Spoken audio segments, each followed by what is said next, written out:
Hello my dear friends, good morning. हमारे सभी दर्शकों को मेरा नमस्कार। साथ ही साथ बिहार स्थापना दिवस और विश्व जल दिवस की हार्दिक शुभकामनाएं। मैं बिहार से ही हूँ तो मुझे काफ़ी गर्व महसूस हो रहा है ये कहने में कि मैं बिहारी हूँ। आज बिहार स्थापना दिवस है और साथ ही साथ बच्चों का एग्ज़ाम भी है। आज एग्ज़ाम का तीसरा दिन है, चौथे दिन है, आज एग्ज़ाम का चौथा दिन है। और आज जो पेपर है इन बच्चों का 3 क्लास वाले बच्चों का जीके है, 8 वाले का मैथ्स है, 7th वाले का जो है हिंदी है।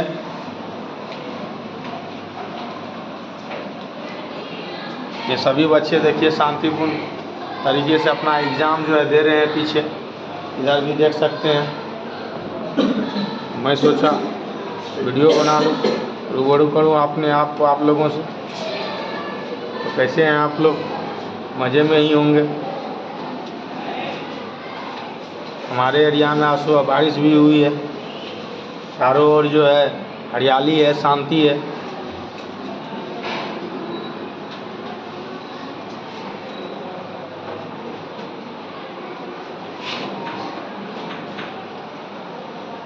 किसी को कोई दिक्कत?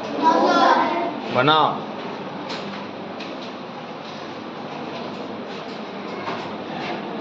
तो हमारे सभी बिहार के भाइयों से, बहनों से, सभी लोगों से यही कहना है कि अपनी जो ये मिट्टी है, अपना जो ये राज्य है, इसके विकास में हमेशा सहयोग करें। वो आप अपने कार्य क्षमता के अनुसार से ही कर पाएंगे। जो आप कर रहे हैं पूरी ईमानदारी से करें। जैसे मैं एक शिक्षक हूँ, इन बच्चों को पूरी ईमानदारी से पढ़ाता हूँ और एग्ज़ाम में भी जो है एग्ज़ाम चल रहा है तो कदाचार मुक्त तरीके से एग्ज़ाम ले रहा हूँ ताकि किसी भी तरह का कोई चोरी चकारी ना हो। अभी ये चोरी चकारी करेंगे, अभी इनका नींव बन रहा है और नींव बनने में ही जब क्रैक आ जाएगा तो ये अपना बिल्डिंग क्या बना पाएगा। अभी हो सकता है कि फेल करे तो अगले साल अच्छा मेहनत करके पास करेगा। इसके अंदर ईमानदारी का जो गुण है वो डेवलप हो जाएगा। कोई भी व्यक्ति कुछ भी कर रहे हैं, किसी भी तरह का पेशा कर रहे हैं, याद रखिए उसमें ईमानदारी बहुत ज़रूरी है। ईमानदारी लाभ के लिए नहीं कि अपने मालिक को, अपने कंपनी को, अपने फैक्ट्री को हो जाए। ईमानदारी अपने आप में होना चाहिए। ईमानदारी ही एक ऐसा चीज़ है जो आपको दिन प्रतिदिन जो है आगे बढ़ाएगा, इम्प्रूव करेगा, आपके चरित्र का निर्माण करेगा। किसी और से ईमानदारी कभी भी नहीं किया जा सकता। ईमानदारी हमेशा खुद से किया जाता है, खुद के चित्त से उसको आंका और देखा जाता है। आप जितना ज़्यादा ईमानदार रहेंगे अपने काम को लेके, अपने कर्म को लेके, उतना ज़्यादा आप आगे बढ़ेंगे, उतना ज़्यादा जो है आप में निपुणता आएगी, तब बिहार का नाम आगे होगा।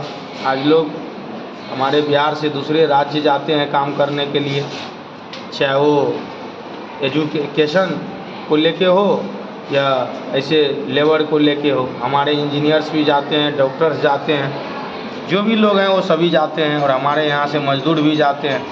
जो पढ़े लिखे वर्ग हैं उनका तो नाम होता है कि बिहारी है, मैथ्स अच्छा होगा, फिजिक्स अच्छा होगा, या IAS होगा, अच्छा इंजीनियर होगा। साथ ही साथ दूसरा पहलू है, जो मज़दूर हमारे यहाँ से जाते हैं उनकी बदनामी होती है, उनको हे की दृष्टि से देखा जाता है, उनका शोषण होता है। इन सब चीज़ों को ध्यान में रखना है। और जो खास करके हमारे बच्चे हैं जो 6 से लेकर 12th के क्लास के बीच हैं या आसपास हैं, ग्रेजुएशन में हैं, उन सभी छात्र छात्राओं से, उन बच्चों से मेरा यही आवेदन है, रिक्वेस्ट है कि आप इन सब चीज़ों को समझिए। अगर आप ही समझेंगे और आप ही एक ऐसा समाज बनाएंगे आने वाला 10-20 साल में कि दूसरे राज्य जब जाएंगे और कहेगा कहाँ से है, कहेंगे आप बिहार से हैं, तो वो आपके राज्यों का, आपका गुणगान करे और आपको भी प्राउड महसूस हो। लेकिन जब आप सुनते हैं कि आपको बिहारी कह के संबोधित किया जाता है तो आप दुखी हो जाते हैं। ऐसा नहीं है, बिहार से बिहारी है, भारत से भारतीय है, झारखंड से झारखंडी है, महाराष्ट्र से मराठी है, हरियाणा से हरियाणी है वो सब दुखी नहीं होता, आप क्यों दुखी हो जाते हैं? ये तो एक माध्यम है बुलाने का, पुकारने का, संज्ञा से विशेषण बनने का एक प्रक्रिया है। तो सोचना है, समझना है, उस तरह से करना है। फूल जहाँ है उसी के नीचे कांटे हैं, जहाँ चिराग जल रहा है वहीं अंधेरा है। तो हर चीज़ का अपना पहलू है, पहलू एक ही नहीं होता है, 2 पहलू होता है, 3 पहलू होता है। तो हमारे यहाँ से इंजीनियर्स, डॉक्टर्स, कलेक्टर्स अगर निकल रहे हैं तो हमारे यहाँ मजदूर भी बहुत ज़्यादा बन रहे हैं जो नहीं पढ़ लिख रहे हैं और अन्य राज्यों में जाके काम करते हैं, अरब कंट्री में काम करते हैं, खाड़ी प्रदेश में भी जाके काम करते हैं, वहाँ उन लोगों की बेइज्जती होती है। तो दोनों पहलू है, इन पहलुओं को हमारे युवा समझ सकते हैं, हमारे जो टीनेजर्स हैं, हमारे जो किशोर बच्चे बच्चियां हैं वो समझ सकते हैं। इन सभी चीज़ों को समझिए। मैं भी 3 साल दिल्ली रहा हूँ पढ़ाई के क्रम में, हम लोगों को कभी वहाँ जो है इस तरह की समस्याओं का सामना नहीं करना पड़ा। बिहारी वहाँ के लोग कहते थे, लेकिन मुझे फ़ख्र महसूस होता था कि मैं बिहारी हूँ। मैं वहाँ अक्सर आम लोगों से ठेठी में ही बात करता था, पढ़ने के लिए जाता था तो अपने यार दोस्तों से जो है हिंदी में बात करता था। हमारा जो ये राज्य है मूल रूप से हिंदी भाषी राज्य है, यहाँ हिंदी बोली जाती है, साथ ही साथ उर्दू भी बोली जाती है, भोजपुरी, मैथिली, मगही बोली जाती है, अंगिका बोली जाती है, ठेठी भी बोली जाती है। इसलिए इन सब चीज़ों का आप ध्यान रखेंगे। आपको किसी भी स्थिति में बिहारी कहने पे बुरा नहीं लगना चाहिए, बल्कि प्राउड होना चाहिए। तो चलिए एक बार पुनः आप सबों को बिहार दिवस की हार्दिक शुभकामनाएं। जय हिंद, जय भारत, जय बिहार।